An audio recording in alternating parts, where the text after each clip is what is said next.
నమస్తే, మీ పేరు? నమస్తే సార్, నా పేరు కాళ్ళ ఈశ్వరరావు. ఓకే, ఏం చేస్తారు సార్ మీరు? నేను ఆటో డ్రైవర్నండి. ఎక్కడ ఉంటారు సార్? ఏ ఏరియా సార్ మీది? మాది వన్ టౌన్. సరే, రాష్ట్రంలో అయితే చంద్రబాబు నాయుడు అధికారంలోకి వచ్చి దాదాపు 100 రోజులు పూర్తవుతుంది. మరి ఈ 100 రోజులు ఆయన పరిపాలన పట్ల మీ అభిప్రాయం ఏంటి? అసలు ఏం చెప్తారు? ఈ 100 రోజులు కూడా పరిపాలన అనేది చాలా చక్కగా ఉంది. ఎందుకంటే 5 సంవత్సరాలు రాష్ట్రం రావణ కాష్టంగా మారింది. ఈ 100 రోజులు ప్రశాంతంగా ఎవరి పనులు వాళ్ళు చేసుకుంటూ ప్రభుత్వం కూడా సక్రమంగా పనులు చేస్తుంది. అధికారులు కూడా మంచిగా పనులు చేస్తున్నారు. చాలా బాగుంది ఈ 100 రోజుల పాలన మాత్రం. అంటే ఎలాంటి హామీలు నెరవేర్చారనుకోవచ్చు అంటారు ఈ 100 రోజుల్లో? ఇప్పుడు హామీలు అంటే ఈ ఇంకా నెరవేర్చినవి కొన్ని ఉన్నాయి. ఏది ఉచిత బస్సు అనేది త్వరలో ప్రవేశపెడతామంటున్నారు. అలాగే పిల్లలకి చదువు నిమిత్తం తల్లికి వందనం అనేది ఆ రెండు కూడా ఇంకా ప్రవేశపెట్టాల్సి ఉంది. ప్రస్తుతానికి పరిపాలన పనులు చేసుకున్న వాళ్ళు కానీ, అలాగే ఉచిత ఇసుక విధానం చాలా బాగుంది. ఆ ఉచిత ఇసుక విధానం వల్ల కొన్ని లక్షల మంది కార్మికులు, అన్ని రంగాల కార్మికులు కూడా ఉపాధికి దొరుకుతుంది. అలాగే గత 5 సంవత్సరాలు కూడా ఎంతోమంది కార్మికులు కానీ, విద్యార్థులు కానీ, అనాథులు కానీ అన్నానికి అలమటించారు. అన్నం దొరక అలాంటి అన్నా క్యాంటీన్లు పెట్టి ఈరోజు చాలామంది సంతోషంగా భోజనం చేస్తూ అలాంటి పథకాలు కూడా వచ్చిన 100 రోజులు అమలు చేశారు. చాలా బాగా ఉంది.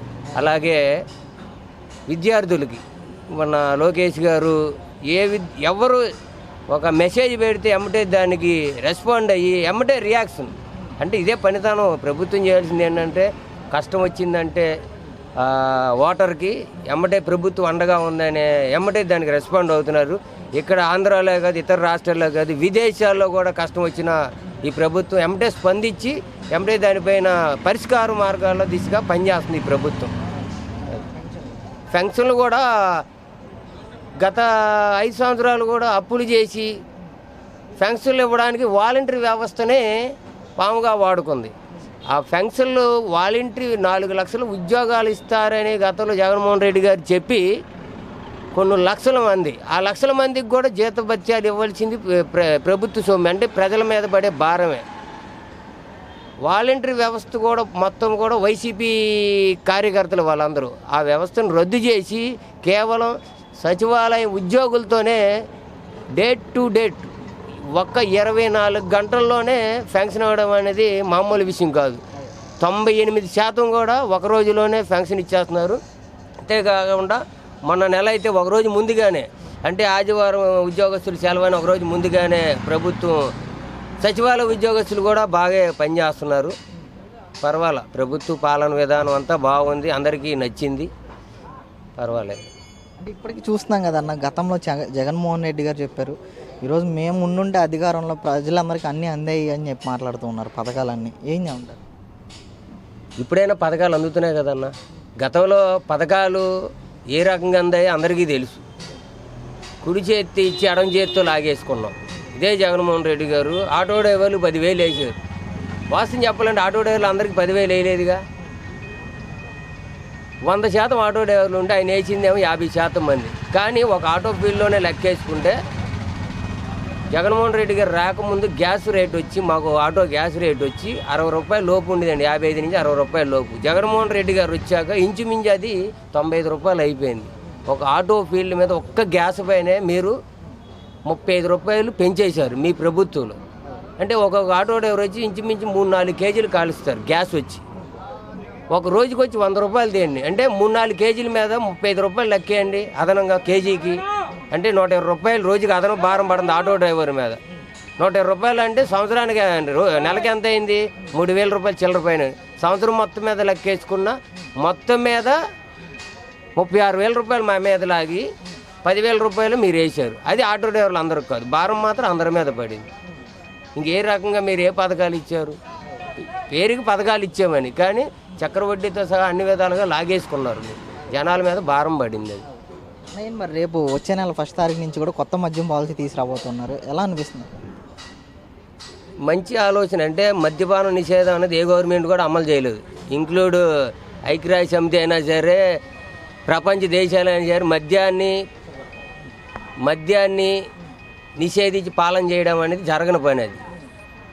అది చెయ్యాలని రాజకీయ లబ్ధి పొందడం కోసమే గత గవర్నమెంట్లో జగన్మోహన్ రెడ్డి గారు నేను వస్తే మద్యపాలు నిషేధం చేస్తానని మోసం చేసి ఓట్లు వేయించుకున్నాడు. మద్యపాలు నిషేధం చేయకపోవడం పోగా అధిక ధరలు 120-130 రూపాయలు ఉన్న మద్యాన్ని, అది నాణ్యమైన మద్యాన్ని 200 నుంచి 300 రూపాయలు చేసేసి కల్తీ మద్యం, ఈ కల్తీ మద్యం వల్ల కొన్ని వేల మంది చచ్చిపోయారు. ఆ వేల మంది కుటుంబాలన్నీ కూడా ఈరోజు అనాథల పాలు అయిపోయారు. ఏంటి ఇప్పుడు మళ్ళీ గవర్నమెంట్ మారింది కాబట్టి మంచి మద్యం, నాణ్యమైన మద్యం. ఎందుకంటే ప్రతి ఒక్కడు ఇప్పుడున్న జనరేషన్ ప్రకారం చూస్తే యువత కూడా చాలామంది కానీ మద్యానికి అలవాటు పడిపోయారు.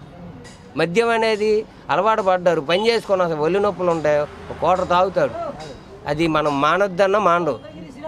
ఏంటి అలా అంటే మద్యాన్ని, నాణ్యమైన మద్యం ఇచ్చి తక్కువ ధరకు ఇస్తుంది కాబట్టి ఈ ప్రభుత్వం మంచిదే, అది పెట్టడం వల్ల మంచిదే.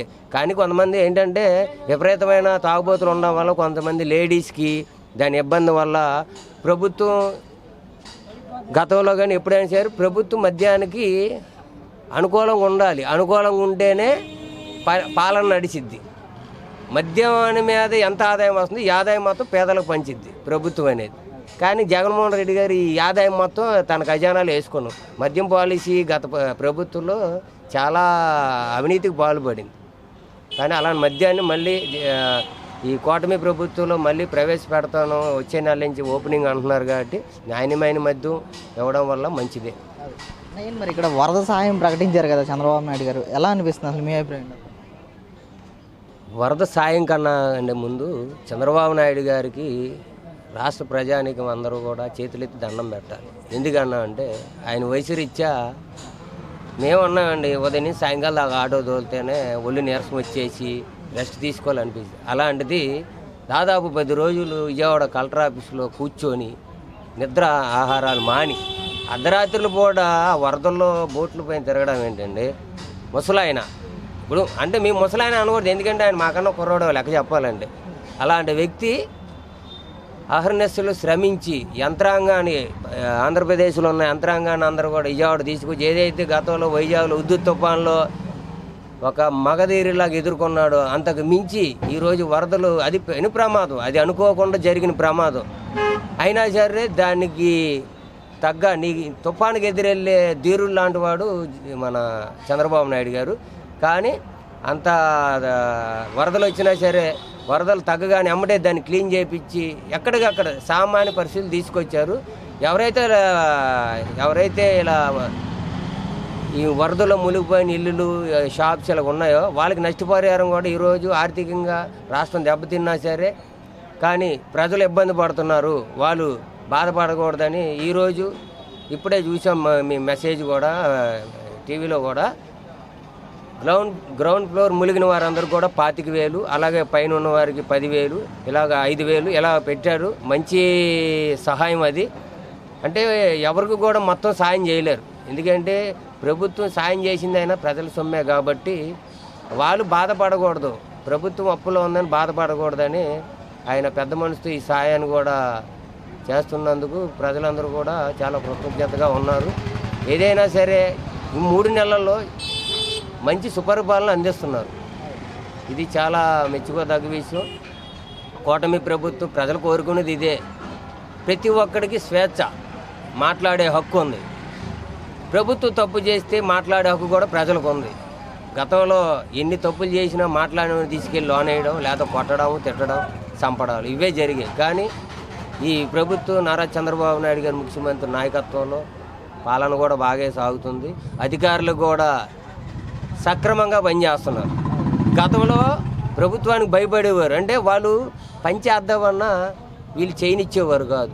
ప్రభుత్వం అధికారులు కదా, ప్రభుత్వం చెప్తే తినాలి. కానీ చంద్రబాబు నాయుడు గారు అధికారులకు భయం చెప్తూ, మీరు మీరు పబ్లిక్ సర్వెంట్, మీరు పబ్లిక్ సేవ చేయండి అని. వాళ్ళు కూడా కొంతమంది అరాకొర ఉంటారేమో కానీ ఉద్యోగస్తుల్లో ఎక్కువ శాతం సర్వీస్ చేసిన